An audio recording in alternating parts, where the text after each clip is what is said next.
PT Pantai Indah Kapuk 2 Tbk mencatat lonjakan laba bersih menjadi 578,33 miliar rupiah.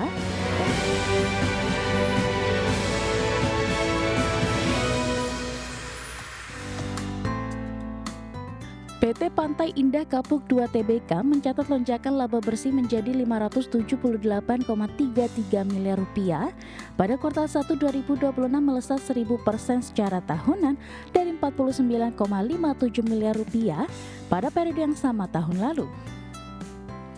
Sejalan dengan itu, pendapatan perseroan tercatat sebesar 1,1 triliun rupiah, tumbuh 82% year on year.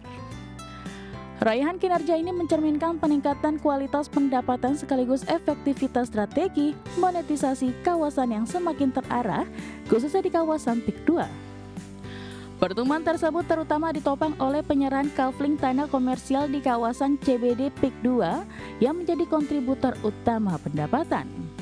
Segmen ini mencatat pertumbuhan signifikan seiring meningkatnya permintaan terhadap lokasi strategis di pusat aktivitas bisnis baru. Permintaan terhadap kafling komersial tersebut didukung oleh masuknya investor strategis dan pelaku usaha dengan profil kuat yang mulai mengamankan posisi di kawasan CBD PIK 2 sebagai bagian dari ekspansi jangka panjang. Hal ini mencerminkan meningkatnya kepercayaan pasar terhadap potensi kawasan sebagai pusat ekonomi baru. Dari sisi profitabilitas, Persera mencatat ekspansi margin yang signifikan di seluruh lini, didorong oleh kontribusi lebih besar dari penjualan kafling tanah komersial yang memiliki karakteristik margin tinggi.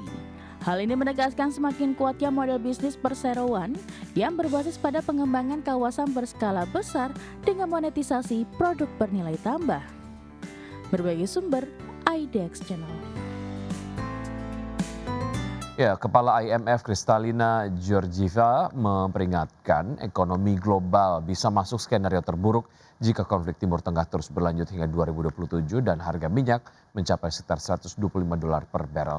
Dengan peringatan terbaru itu, maka skenario IMF yang sebelumnya memperkirakan perlambatan minimum pertumbuhan ekonomi global dan kenaikan harga yang ringan sudah tidak lagi memungkinkan.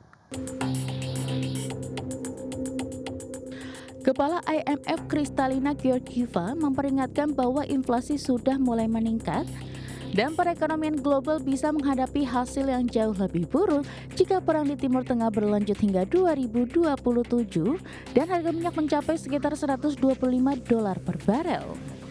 Ia mengatakan keberlanjutan perang tersebut berarti skenario IMF yang sebelumnya memperkirakan perlambatan kecil pertumbuhan global dan menaikkan harga yang ringan sudah tidak lagi memungkinkan.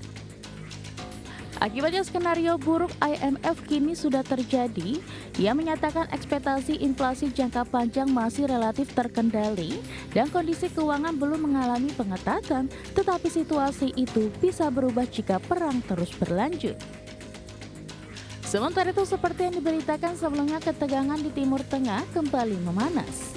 Presiden Amerika Serikat Donald Trump meluncurkan operasi militer baru untuk membuka jalur pelayaran di Selat Hormuz, namun Iran merespon dengan serangan yang dilaporkan menghantam kapal-kapal komersial hingga memicu kebakaran di pelabuhan minyak Uni Emirat Arab.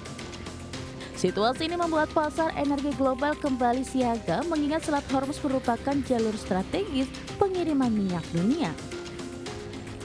Melansir Reuters, sejumlah kapal komersial dilaporkan terkena serangan dan sebuah pelabuhan minyak di Uni Emirat Arab terbakar akibat serangan Iran. Setelah upaya Trump menggunakan Angkatan Laut Amerika Serikat untuk membuka jalur pelayaran memicu eskalasi terbesar dalam perang sejak gencatan senjata diumumkan 4 minggu lalu. Berbagai sumber, IDX Channel. Ya, indeks harga saham gabungan memasuki bulan Mei dengan bayang-bayang idiom sell in May and go away. Ketidakpastian terkait dengan review MSCI dan isu aksesibilitas pasar menjadi salah satu faktor utama pemberat IHSG yang mencatatkan koreksi hingga 19% secara year to date. Indeks harga saham gabungan memasuki bulan Mei dengan bayang-bayang idiom sell in May and go away di tengah kondisi global yang rapuh dan ketidakpastian yang belum mereda, kendati pasar saham Indonesia sebelumnya sempat mencetak rekor tertinggi. Secara year to date hingga sesi 1 4 Mei 2026, kinerja IHSG tercatat turun 19,4% ke level 6.968. IHSG masuk ke dalam jajaran indeks saham dengan performa terlemah di kawasan, hanya lebih baik dibandingkan pasar saham Filipina yang mengalami tekanan lebih dalam. Koreksi tajam ini terjadi setelah rally panjang sepanjang 2025 hingga awal 2026 ketika indeks bahkan sempat menyentuh level all-time high di kisaran 9.134. Terkait laju pasar saham Indonesia, Head of Research Mirai Aset Sekuritas Indonesia Ruli Wisnu Broto mengatakan, memasuki bulan Mei sentimen global yang belum stabil membuat idiom sell in May kembali diperhitungkan pelaku pasar. Ketidakpastian terkait review dan isu market accessibility oleh MSCI menjadi salah satu faktor utama yang membebani IHSG. Selain itu, arus dana asing yang masih cenderung keluar turut menekan pergerakan indeks. Investor juga dihadapkan pada sensitivitas tinggi terhadap pergerakan dolar Amerika Serikat, arah suku bunga global hingga konflik geopolitik di Timur Tengah yang mendorong harga minyak tetap tinggi. Kombinasi faktor tersebut membuat arah IHSG sepanjang tahun 2026 dinilai masih sulit diprediksi.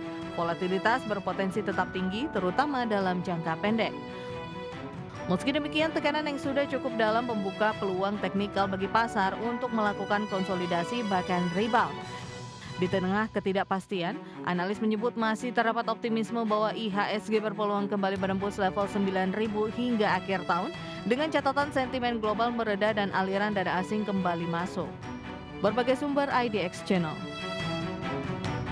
Harga minyak melonjak pada perdagangan di hari Senin setelah Iran meningkatkan serangan terhadap Uni Emirat Arab dan sejumlah kapal di kawasan Teluk dalam 24 jam terakhir.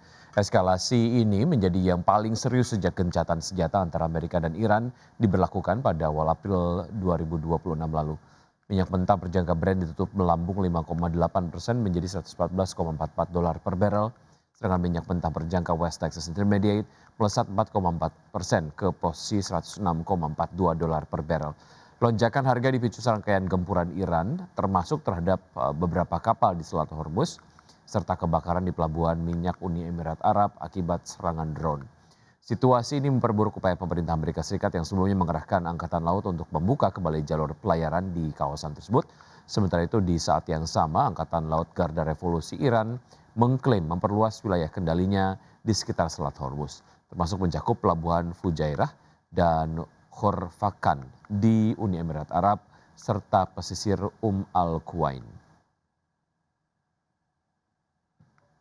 Emiten pengelola jaringan restoran Pizza Hut PT Sari Melati Kencana Tbk mengumumkan akan membagi dividen tunai tahun buku 2025 kepada para investor senilai 5 miliar rupiah.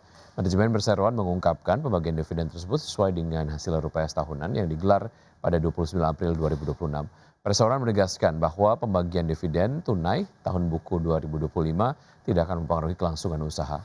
Dan adapun jadwal pembagian dividen antara lain dilakukan dividen di pasar reguler dan negosiasi pada 8 Mei 2026 dan ex-dividen di pasar reguler dan negosiasi pada 11 Mei 2026. Sebenarnya tanggal daftar pemegang saham atau recording date ditetapkan pada 12 Mei 2026 dan tanggal pembayaran dividen tunai dijadwalkan pada 3 Juni 2026.